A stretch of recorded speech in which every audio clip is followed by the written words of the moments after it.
ئەوە دوو ئەمە سێ کامەمان تەواو کرد خۆی دیارە بکارچنا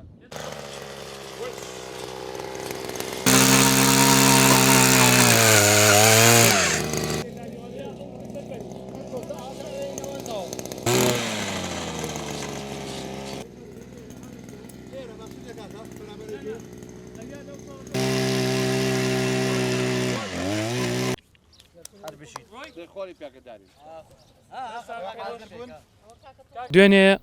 29 ئازاری 2021 لە گردی مامەیارە هەڵمەتی مەیدانی دەبێت گردیارە سەوزکەینەوەمان ڕاگەیاند و لێرە بە سەدان نەمام هێنراوەتە ئێرە ڕوێنراوە لەلایەن هاوڵاتیان و هاونیشتیمانیان کە لەسەر گیرفان و لەسەر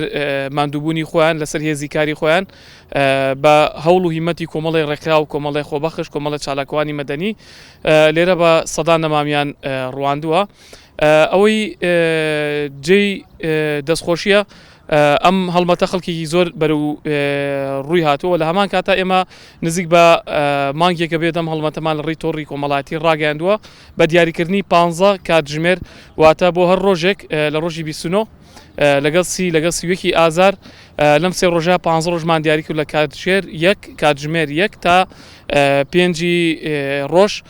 لە ماوەی 15 کاتژمێرە هەوڵی تەواوین کە ئەم سەدان نەمامە لە گردی مامەیارە بڕوێنین و ئێرە بە تەواوی سەوزکەینەوە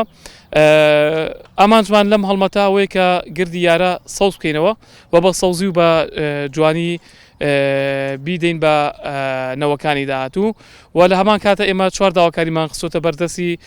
بەڕێز پارێزگاری سلێمانی و حکوومەتی هەرێمی کوردستان حکوومەتی ئەنجومەنی پارێزگای سلێمانی و قایمقامەتی سلێمانی چوار داواکاریەکەمان پێک هاتووە لە یەکەم گێڕانەوەی کارێزی وەسا شەریف و ئەو ئاوی کە لێرە هەیە جایتر بوو بژێنرێتەوە و ئاوەکەی بەکاربێنێتەوە بۆ سەوزکردنەوەی ئەم نەمامانە و بنەبڕکردنی گیا و ئەو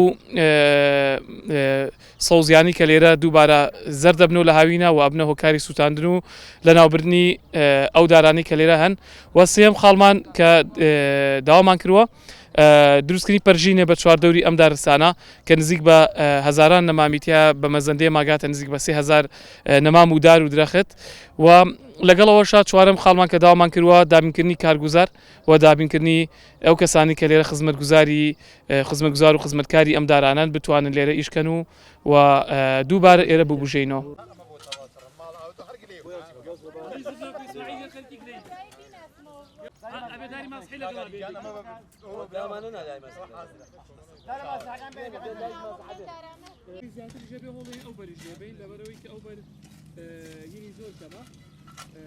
داری کەمە هەوڵێن ئەو بەر لێ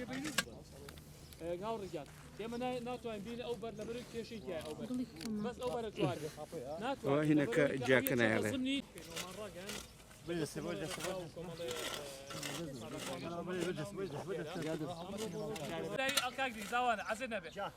ئەوەی کە لێ دراوە لە بەرەوەی کە ولای سەرەوە